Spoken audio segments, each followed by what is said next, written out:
그만큼 경제가 안 좋다는 얘기겠죠. 올해 한국은행 뭐 경제 성장률을 보면 거의 0%대 0.8% 이야기를 하고 있는데 우리 경제가 안 좋은 건 확실한 것 같습니다. 경제 성장률, 이 정책 변화, 뭔가 이제 많은 변화가 있을 것 같은데 결국 경제 성장률을 끌어올릴 만한 그런 모멘텀, 동력이 될까요? 여러 가지 이유들이 사실은 있겠죠. 우리나라 경제가 이렇게 사실은 뭐 거의 뭐 마이너스, 1분기에는 마이너스 성장을 하지 않았습니까? 네, 힘들었죠. 이게 뭐, 우리가 G20 국가 중에서 꼴찌고 OECD 국가에서는 밑에서 네 번째인 줄 알고 있어요. 뭐 마이너스 성장 1분기에 한 나라가 한국, 그 다음에 미국, 일본 정도. 네. 이게 사실 다이나믹 코리아라는 어떤 걸 갖다가 우리가 기존에 우리가 알던 몇 년 전에 알던 다이나믹 코리아가 완전히 사라져버린 현상이 벌어지는 그렇죠. 거죠.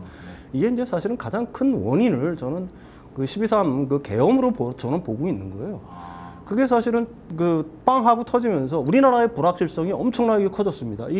우리 이코노미스트들이 이제 불확실성을 자꾸 얘기하면은 일반 대중들은 뭔 뜬구름 잡느냐는 얘기를 자꾸 하시는데 사실은 불확실성이 증폭이 되면은 소비자는 지갑을 열지 않아요. 우리나라 불안하니까. GDP에서 소비가 차지하는 비중이 그건 50%입니다. 기업은 투자를 안 하겠죠. 미래가 어떻게 될지 모르는 상황에서 기업이 투자를 하려고 하겠습니까? 결국은 투자 감소, 소비 감소, 소비 둔화. 이게 어떻게 보게 되면 직격탄을 때린 거고요. 이게 이제 민생 경제로 바뀌면서 자영업자들의 어려움이 고착화되고 그러면서 뭐 올해 100만 명의 자영업자가 문을 닫는다. 자영업자 연차저는 세계 최고고요. 근데 아주 우스운 현상을 우리가 하나 발견할 수 있습니다. 재밌는 현상을 우스운 게 아니라요. 5월 달부터 소비자 심리지수가 100을 넘어서 확 뛰어요. 왜 그랬을까요? 불확실성이 어느 정도 거치고 있다는 판단 때문에 그렇습니다. 대선 일정이 확정이 됐고요. 네. 그 다음에 이제 어느 분이 대통령이 될 거라는 게 뭐 대부분 다 어느 정도 인식이 되는 거고 그분이 어떤 정책을 내세울 거라는 것들이 어느 정도 드러나면서 불확실성이 거치고 있단 말입니다. 그러니까 소비 심리가 벌써 5월 달부터 개선이 되고 있는 거예요. 주식 시장도 반응을 하고 있는 거고요. 결국은 이제 경제 회복을 갖다가 얘기를 하는데 벌써 2분기는 지났습니다. 1, 2분기 굉장히 어려웠잖아요. 그렇죠. 그러니까 3, 4분기 우리가 그 추경동을 통해서 이제 지금 살아나고 있는 어떤 소비자 심리 지수의 지금 물질은 조금 살아나고 있으니까 여기서 추경등을 통해서 물실을 확 잡히면 소비는 어느 정도 살아날 거라고 저는 생각을 해요. 그 다음에 이제 어떤 산업적인 생산이라든지 이런 것들도 거기에 따라서 올라가는 측면들이 있겠죠. 다만 이제 건설업 부분의 부진 이 부분은 사실은 하루 이틀 걸려가지고 국가가 재정정책을 동원한다고 해서 하루 이틀만 살릴 수 있는 건 아니니까. 그럼에도 불구하고 그러니까 한국 경제의 최악의 시점은 이미 지나고 있다. 최악은 지나갔다. 예. 저는 개인적으로 그렇게 생각을 하고 있습니다. 네. 일단 경제평론가님께서는 이제 정치적 불확실성이 이제 크게 영향을 줬고 최악을 지나가고 있다, 바닥을 찍고 이제 지나갔다. 물론 앞으로 이제 새 정부가 또 투자도 확대하고 여러 가지를 노력을 좀 해야 되겠습니다만 한국은행 입장에서 본다면 또 막연하게 미래에 좋아지겠다는데 베팅을 하고 가만 있을 수는 없겠죠. 네, 맞습니다. 실질적으로 통계 자체가 굉장히 어려운 상황이고 또 장기 침체에 들어갔다 뭐 이런 우려들도 있기 때문에 기준금리를 내렸습니다. 5월 금통위 때 0.25%포인트 내려서 현재 2.5%가 됐고요.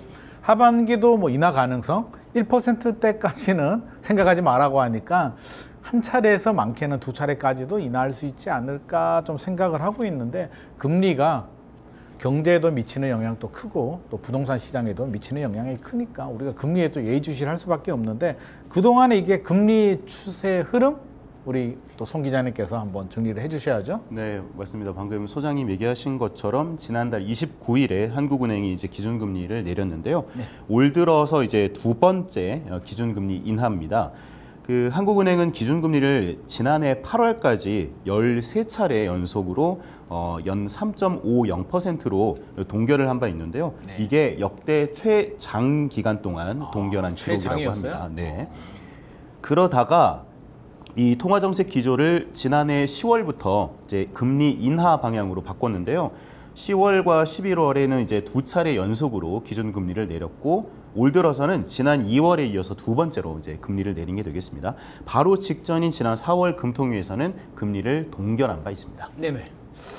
그러면 앞으로가 이제 관건인데 한국은행이 이제 경기가 물론 새 정부가 출발하고 좋아지면 속도 조절 좀 할 수도 있겠습니다만 그렇지 않다면 또 한두 차례 인하할 수도 있고 결국에는 이제 경기 둔화 신호가 심각하다고 지금 한국은행이 판단하고 있는 것 같은데요.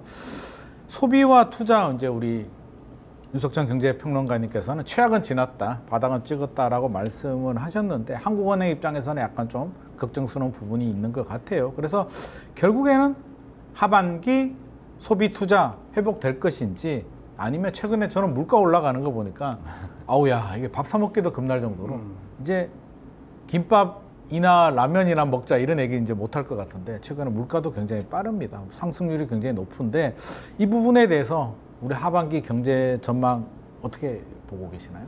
한은이 금리를 내리기 시작한 거는 사실은 물가 부담도 뭐 어느 정도 있었겠지만 물가는 어느 정도 안정화 기조로 접어들어간다고 판단한 것 같아요. 네. 그다음에 이제 내리게 된 배경 중에 하나 가장 큰 건 이제 원달러 환율이 하락하고 있다는 거. 또 이 금리를 내린다고 하더라도 미국과의 어떤 금리 차이에 의해서 환율 상승이 급격하게 일어나지 않을 거라는 어떤 자신감들이 그런 어떤 매크로적인 변수들이 일단은 작용을 했다라고 보는 거고요. 저는 이제 뭐 금리를 갖다가 그 계속해서 연속해서 내린다는 신호를 명확하게 주게 된다라고 하게 되면 통화 정책은 분명히 작동을 할 거라고 봅니다. 다만 이제 뭐 지금 0.25bp, 25bp 내리고 그렇죠. 그 한 두 번 정도 내려서 50bp 정도 더 내린다고 해가지고 이게 뭐 크게 어떤 그 소비라든지 투자에 그 엄청난 기여를 할지는 잘 모르겠어요. 사실 우리나라 경제가 너무 지금 얼어붙어 있는 상황이기 때문에 그렇습니다. 사실은 그거보다는 제가 개인적으로 생각하기에 이것과 덧붙여서 정부의 재정 정책이 이제 동원이 되겠죠. 그건 뭐 여야 공이 그 김문수 후보도 뭐 대선 기간 중에는 얘기를 한 거니까요. 반대할 명분이 사실은 없다라고 보는 거고요. 그다음에 무엇보다도 사실은 이제 그 한국에 대한 어떤 낙관적인 전망들, 아 우리가 미래는 조금 더 지금보다는 조금 더 나아질 거라는 어떤 기대들이 각 경제 주체에 어느 정도 스며들기 시작을 하게 되면은 사실은 소비와 투자는 점진적으로 회복이 될 가능성이 굉장히 높다. 뭐 저는 개인적으로 이렇게 생각을 하고 있습니다.